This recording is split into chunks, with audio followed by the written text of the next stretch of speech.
is literally now material that they want and they want to work on it. It's probably going to take another year or so to develop because of the sheer size of it, but he has full control. So it depends. And he's not a celebrity. All he is just a crazy guy that wrote the book on espionage. So literally, that sometimes it depends on your material, the strength of what you're doing, how powerful it is as an original concept, and so on. Sometimes you have that ability to be able to say, well, if you want this, this is what it's going to take. If you want to go that route, otherwise, you have a million different tools as an independent. Can I just bring the cautionary tale here is, I know you're all here because you like doing filmmaking, but this is a very collaborative business. It's the most collaborative.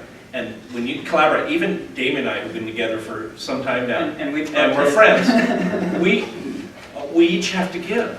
Yeah. So if you are a person that has to hang on to your thing, you're not going to go very far. I'll tell you right now. At some point, you're going to have to. You're going to have to. Because there is an essence of that. Yeah. But where I'm at now, there's no giving anymore. Well, it's very competitive. Well, Seattle is a very unique film community. It's really large, and we work very tight together. Everyone knows everybody. Yeah, it's like a small. And we trade. Have we met? I'm at Thursday thing. Okay. Yeah. And yes. Yeah, cool. There we go. Film and music. But I met this guy here at the con. So, but you do give, the writer gets creative control over the director's gonna give it over to the editors. And even if you're doing a web series, you're gonna be giving it over to the fans. I mean, as a fan, like That's right. I want to toss just a side thought after that, just to kind of backtrack just a little bit. You're talking about creative control. There's also the control of your audience, and as you're talking about maintaining that database and so forth, you really do have to think about what will I and will I not do with my audience, because if you're taking that audience somewhere else, or if you're taking big advertising dollars, all of a sudden your product is no longer your movie. Your product is your no longer audience. your audience, right? That's right. That's what you're selling. Absolutely, it's something. And so you have to ask, what is my relationship with my audience, and will they stick around if I sell That's an them? interesting point. You ever heard of a web series called Pure Ownage? Yeah. Pure Ownage? Pure Ownage? Yes. Okay, so Pure Ownage, whatever. Anyways, Pure Ownage, they're a web series from Toronto, and I don't work with them, but I'm friends with them because of I live with them, near them. And they have an interesting perspective because they had the web series picked up and put on the television, but it was a direct pickup and drop. And as soon as it went on the TV after the first season, canceled. Why? Because the viewership did not follow. Exactly. So there are different audiences, and Pure Ownage was extremely popular on the web as a web series. But then as soon as they went to television, I mean, it was great money and stuff like that, but it got canceled, and then they couldn't go back to the web because the web crowd was like, oh, well, you're gone now. So Really? Here's another example.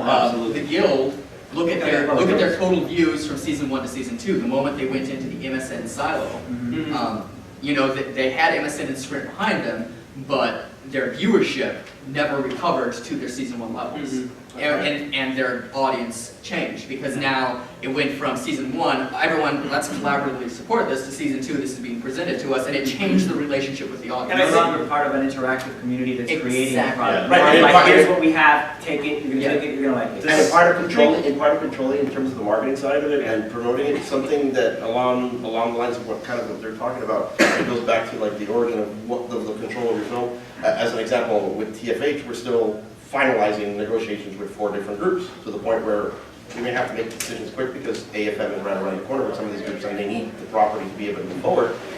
It's hindered our ability for certain film festivals. It's hindered our ability to market it almost exactly the way we want, even though we're completely independent with this film, no studio and whatnot and so on. So, it's something that's made Scott lose his hair.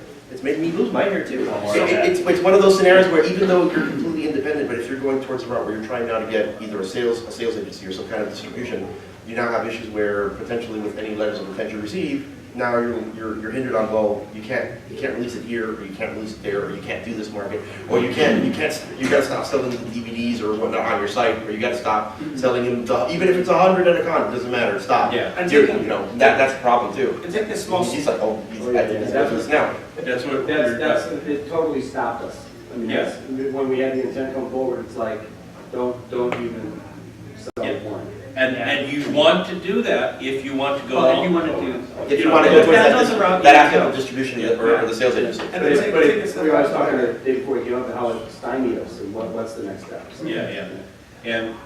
And the other thing, let me just back up a little bit. As you're doing all this community building, whatever, focused on quality, because it will haunt, especially with the internet, Yeah. it will haunt you to have a bad website, a bad Facebook page.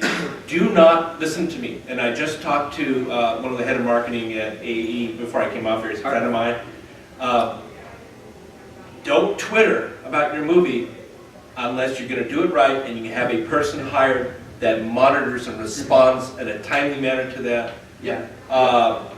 You know, that's, Don't ignore your audience. Yeah, I mean, Don't ignore you it. have to feed the pig, you know, You- that you you have gotta to feed your do it. audience. you got it, yeah. feed me. Or add on to that first skill, which the first skill was networking, the second skill is time management. Managing time well enough to be able to completely serve that audience. That's essentially what the hell is that? You're talking like somebody who gets sleep. I don't get sleep. I'm still awake. I've been awake since Wednesday. What the hell is today, Saturday? You have to What's go that? down to the marketing. Yeah, I'm pretty certain that these guys, even though they make, Jerry Gross, by the way, saw something fantastic. I'm pretty certain that a lot of their focus is literally sitting in front of a computer at an inordinate amount of time trying to be like, damn it, I gotta work on this, or I gotta work on that, but they're answering questions on Facebook, or they're doing Every something day, on Twitter, every or they're hour. focusing on their YouTube Every page, hour. or they're answering questions on forum. I do the same thing, and I usually do it between like midnight and 7, so people are like, why the hell are you awake? It's 5 in the morning. What the hell's going on? You'll update And your there's website at night? There's another advantage to that.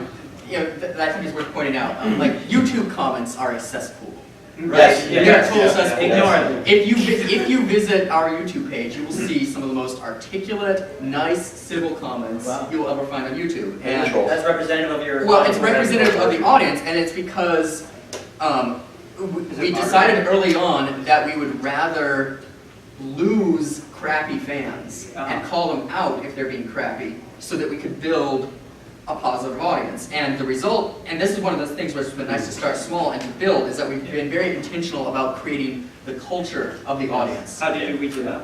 Yeah, because I'll give you an example. Like season 1, we had this person who was a big fan until we hit episode 7 of Journey Quest, where there was an aside about a transgender door, and this person showed up making really kind of homophobic, uneducated comments, and we basically called him out and said, "This isn't acceptable. Here's why. Please limit us up. We won't put up with it." And we had this back and forth. So you allowed the comment, but then We you allowed reacted the comment. to it. We You added to allowed it. him to have his voice, but then you just reacted to it. We engaged, and instead of being afraid of losing that fan, we basically said, look, if you're going to stick around, this is unacceptable, treat people well. Because we want a place where, like, I'm sure you've heard about all the stuff that's coming out and all the discussion about how women gamers are being treated right now. yeah. We have zero tolerance for misogyny, zero tolerance for homophobia.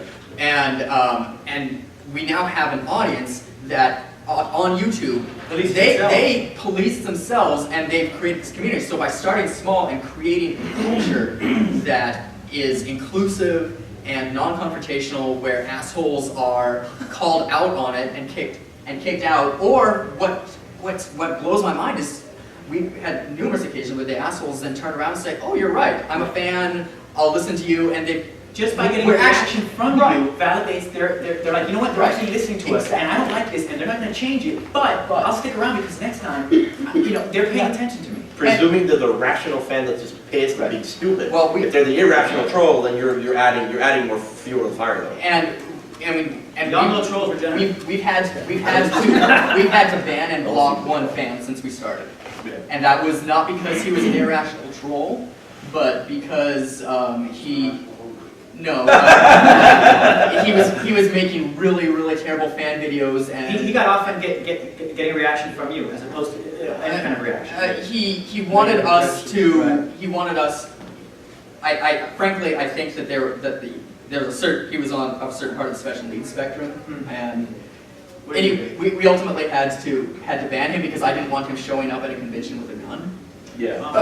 That's not a good promotion. No way, But the point is, Yeah. the point is you're monitoring, and working what you're Yes. putting out there. Because And- it creates quality. And let me tell you from the other side, from somebody who's actually, was on the purchasing end, and I've talked to other people like Michael Weesey and some other folks that have done the same thing, why that matters is because if I'm a buyer, right, and you're going to, so let's say you have this film and you want to take it to get wide theatrical release or regional theatrical release, and you go up there, whoever the buyer is, and it doesn't matter what the product, whether it's music or I'm the distributor or whatever. First thing I do when I get your card, I say, thank you very much for your card. Okay, got this, I'll have a meeting with you. And then I go home and I'm on the computer and I'm searching. And I'm actually reading, or my assistant will read. I was the assistant that had to read all the stuff. That was my job. And so I went through all those.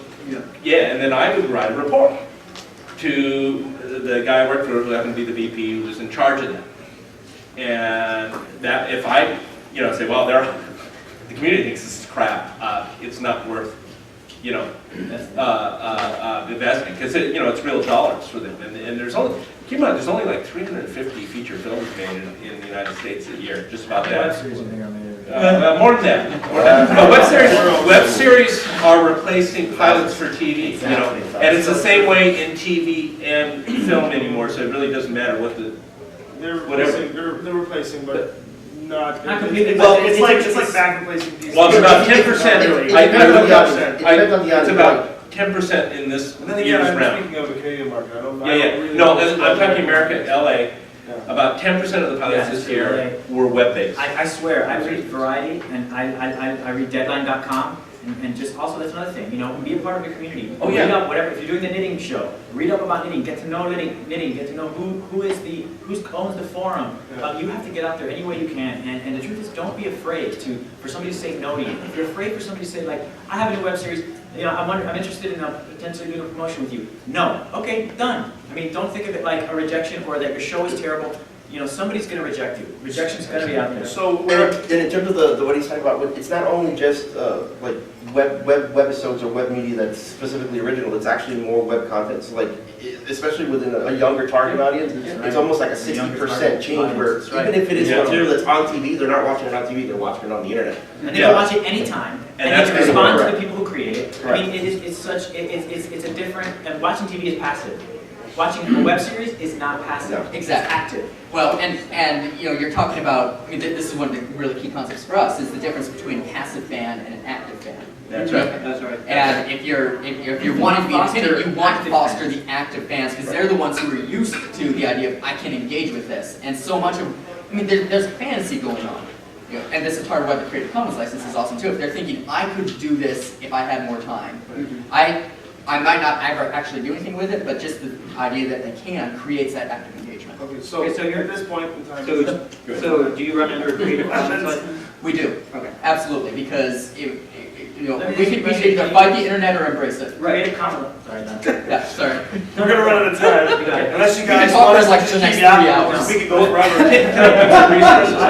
I have to, we can get to that point, but we're crunching into time here, and I just wanna, as proper moderation, we need to get some interaction from the audience here. Do you have any questions for anybody, all of us on the panel here? I'll start with you. Yeah, just for some of the nuts and bolts, I want to introduce myself. What is the minimum amount of money you think to spend on something that's marketing before it to the point where it becomes ineffectual? That's subjective. I think. Yeah, don't worry. So you say How much money marketing do you for have? marketing? Strictly just for like marketing, for say the Not in this room. You're like, if you're going for like whales rather than There's a engage huge argument, a audience. huge discussion of this right now on a networking site called Stage 32, which Yeah. is completely free to use, and Yeah. it's all Well, industry folk. And it Um, depends on how you want to market it. Yeah, well, this discussion is almost like 1,000 comments strong in terms of Well, how, actually, all the very different arguments At on 2 this. o'clock, we're having a budget and financing. Which I'll be on.